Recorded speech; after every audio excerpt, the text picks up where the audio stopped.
আসসালামু আলাইকুম। আমরা আজকে বেশ কিছু না জলপাই আচার বানাবো। প্রথমে তেল নিয়ে নিব পরিমাণ মতো,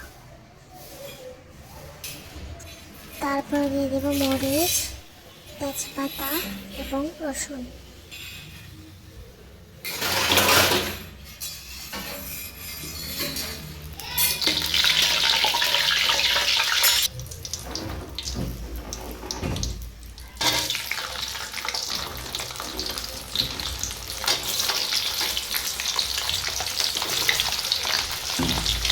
রসুনটা যখন লাল হয়ে যাবে তখন দিয়ে দেবেন রসুন বাটা পরিমাণ মতো।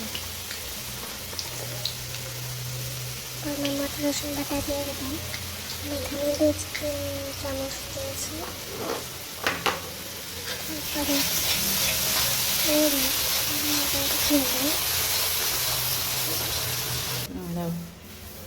তারপরে সুরেশ পাতা দিবেন পরিমাণ মতো। আমি এখানে 3 চামচ দিয়েছি।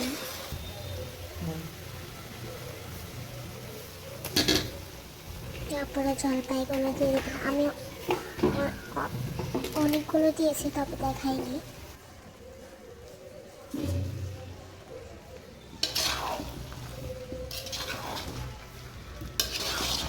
এভাবে নাড়াবেন।